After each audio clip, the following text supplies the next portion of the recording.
Hello Vachapati, I hope you all are doing well. So our today's topic of interest is relationship between coefficient of friction and response angle. तो सबसे पहले आपका question है what is response angle. ठीक है, response angle क्या होता है तो सबसे पहले हमें ही जानना है. देखिए, response angle is that angle which is between inclined plane and horizontal plane. देखिए समझिए सबसे पहले कि वो एंगल है किसके बीच में एंगल है, एक हॉरिजॉन्टल प्लेन के बीच में, जैसे हॉरिजॉन्टल लाइन मान लीजिए, और एक इंक्लाइन प्लेन के बीच में, जैसे कि मैंने इसके ऊपर ये कुछ लाइन क्या कर दी है, इस हॉरिजॉन्टल लाइन पे इंक्लाइन कर दी है.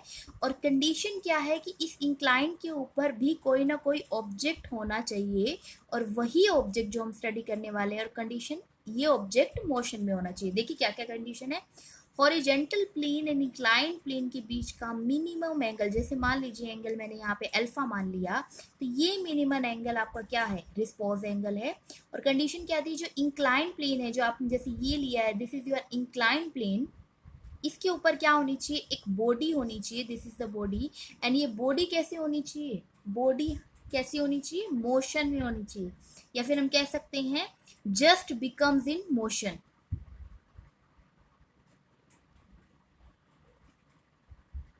मतलब मोशन स्टार्ट होने वाला है इस बॉडी के अंदर.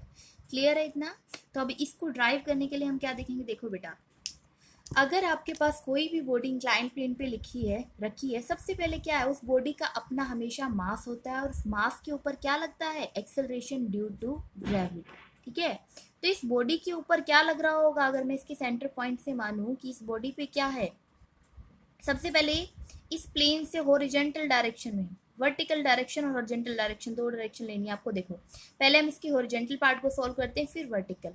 हाँ जी, अगर इस बॉडी पे ऊपर हम कह रहे हैं कि ये बॉडी क्या होने वाली है, स्लाइड डाउन. सपोज कर लीजिए कि बॉडी नीचे की तरफ मूव होने वाली है, तो अगर इस पे इस तरफ क्या लगेगा, फोर्स लगेगा. अगर ये नीचे की तरफ आ रही है, that means this have force F. तो इससे अपोजिट डायरेक्शन में क्या लगेगा, यहाँ पे फ्रिक्शनल फोर्स लगेगा, जिसे हम स्मॉल एफ से डिनोट करते हैं. अब इस बॉडी के ऊपर नॉर्मली क्या लगेगा, रिएक्शन. और इस बॉडी का अपना क्या होगा, देखो अगर ये प्लेन इंक्लाइंड है, अगर स्मूथ होता तो ऐसे ही आ जाता, ऐसे ही अगर कोई चीज होती तो हम उस पर सपोज कर लेते, लेकिन किसी न किसी एंगल से क्या है, इंक्लाइंड है. नाउ इस बॉडी का नीचे की तरफ क्या होगा, ऐसे M G which is its weight. ठीक है, देखो वेट बिल्कुल परपेंडिकुलर नहीं आया. क्यों नहीं आया, क्योंकि जैसे बॉडी इंक्लाइन पे रखी है तो उसी रिस्पेक्ट में वेट आएगा.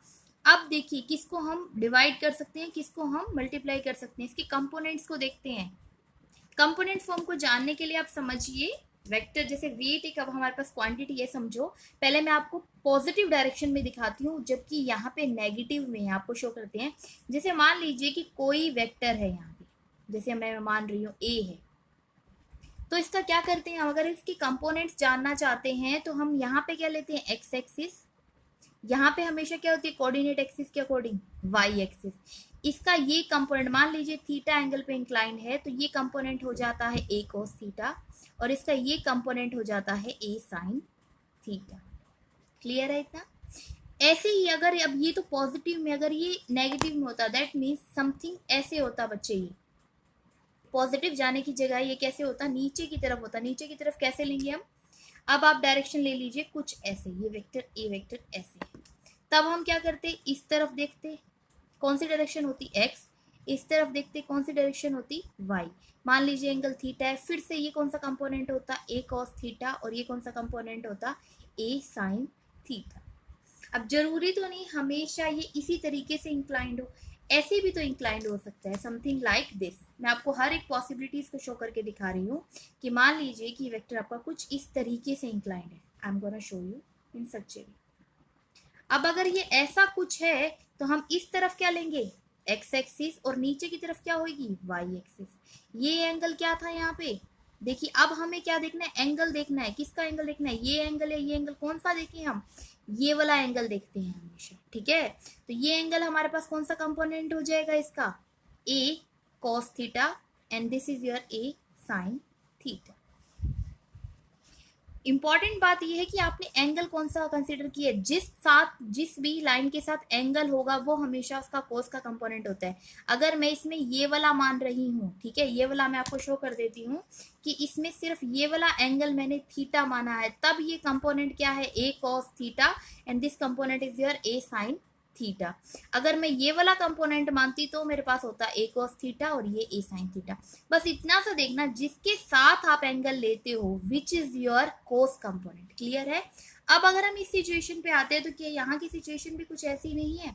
यहाँ पे अगर आप देखते हैं ये जो mg है, इस mg का नीचे रिएक्शन से परपेंडिकुलर कंपोनेंट होगा कोई, और फिर क्या होगा, अगर ये इसके परपेंडिकुलर है तो एक डायरेक्शन क्या होगी इसकी, समथिंग दिस। क्लियर है। अब ये एंगल अल्फा है, इसी की वजह से ये एंगल भी क्या बन गया, अल्फा।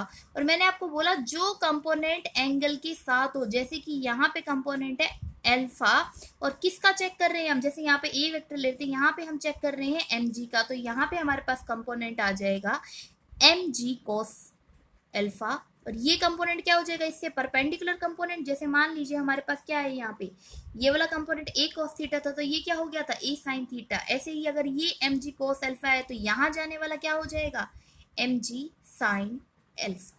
क्लियर है। इंक्लाइन प्लेन के ऊपर हमने एक बॉडी रखी जो जस्ट अबाउट टू मूव है, उसको हमने दो फोर्सेस आपको शो की। सबसे पहले हॉरिजॉन्टल डायरेक्शन के कौन से फोर्सेस हैं, फोर्स जिसकी वजह से वो बॉडी मूव करने वाली है, and your small F which represents the frictional force. Now उस बॉडी का क्या होगा, नॉर्मल रिएक्शन होगा, और उसे बैलेंस करने के लिए कौन सा कंपोनेंट काम आ रहा है, mg cos y। क्योंकि अगर आप देखेंगे mg, अगर आप देखो कोई भी ऑब्जेक्ट है, कैसे दिखा सकते हैं हम आपको, ऑब्जेक्ट है जैसे कि मैं यहाँ पे आपको एक स्केल रख के दिखाती हूँ, ठीक है। इस स्केल पे अगर ये ऊपर जाने की जगह सीधा होता तो mg का कंपोनेंट सीधा ही आता। कैसे सीधा आता, सपोज कर लेते हैं, हम आपको शो कर देते हैं कि ये कंपोनेंट कैसे वेरीफाई हो सकते हैं। ये एंगल क्यों चेंज हुआ, अगर ये इंक्लाइन प्लेन पे रखा हुआ नहीं होता, कैसे होता, सीधा यहाँ पे एक लाइन होती, इसके ऊपर ये ऑब्जेक्ट रखा है, तो कुछ नहीं, इस तरफ फोर्स होता, इस तरफ फ्रिक्शनल फोर्स होता, ऊपर की तरफ हमारी क्या लगती, नॉर्मल रिएक्शन, एंड नीचे की तरफ क्या होता, वेट mg। लेकिन आपने इसको क्या कर दिया, किसी ना किसी एंगल से ऐसे इंक्लाइन कर दिया, इसकी वजह से ये कंपोनेंट क्या हो गया, कुछ ना कुछ एंगल पे शिफ्ट हो गया। कितने से इंक्लाइन किया था, अल्फा से, इसीलिए mg में डिफरेंस कितना आया, कितने एंगल का आ रहा है, अल्फा का। क्लियर है इतना सभी को। हाँ जी। अब देखिए हमें रिलेशन किसका कैलकुलेट करना है बच्चा, हमें रिलेशन कैलकुलेट करना है यहाँ पे coefficient of friction and response angle का। ठीक है, तो हम किसको जानते हैं, कोफिशिएंट ऑफ फ्रिक्शन को जानते हैं, which is represented by mu and which is equal to F by R. अब देखिए अगर हम इसी के अंदर एफ और आर की वैल्यू को पुट कर दे, एफ क्या है यहाँ पे, फ्रिक्शनल फोर्स, आर क्या है, नॉर्मल रिएक्शन। अगर आप इस डायग्राम में चलते हैं बच्चा, तो एफ फ्रिक्शनल फोर्स को बैलेंस कौन कर रहा है, फ्रिक्शनल फोर्स से अपोजिट डायरेक्शन में देखो क्या है, mg sin alpha, and reaction से बैलेंस में क्या है, रिएक्शन से बैलेंस में है mg cos अल्फा। क्लियर है। दैट मीन्स इस नॉर्मल रिएक्शन को बैलेंस कर रहा है, ये देखिए इस तरीके से, अगर आप देखिए, और फिर इसको इस तरीके से, नॉर्मल रिएक्शन को बैलेंस कर रहा है mg cos alpha, and friction force को बैलेंस कर रहा है mg sin अल्फा। तो आपके पास f और r की वैल्यू आ गई। अगर f और r की वैल्यू यहाँ पे आप पुट कर दे तो आपके पास आ जाएगा mg sin alpha divided by mg cos alpha. Now mg से mg cancel, you have the value that mu is equal to sin alpha divided by cos alpha, and we all know sin divided by cos किसके equal होता है, tangent के। तो आपके पास relation आ गया mu is equal to tangent alpha. Clear है इतना। Now हम जानते हैं कोफिशिएंट ऑफ फ्रिक्शन, जो कि यहाँ पे हमारे पास क्या है, म्यू, ये टेंजेंट ऑफ किसके इक्वल होता है, friction is equal to tangent of response angle के। कैसे, आई विल शो यू। हाँ जी बच्चों पार्टी देखिए, तो अभी हमने ऑब्टेन किया that mu is equal to tangent alpha, और कल के एक्सप्रेशन में हमने ऑब्टेन किया था किसके बीच का रिलेशन है, relationship between coefficient of friction and angle of friction. ठीक है, तो म्यू वहां से आया था हमारे पास टेंजेंट थीटा के equal. That means tangent theta किसके इक्वल हो गया, टेंजेंट अल्फा के इक्वल, और थीटा किसके इक्वल हो गया बच्चा, अल्फा के equal. That means your angle of friction किसके इक्वल होता है हमेशा, is equal to repose angle. Clear है। So this is all about the relationship between coefficient of friction and repose angle. So I hope you all clear this. अगर आपको फिर भी कोई डाउट हो तो बच्चा पूछ लीजिए।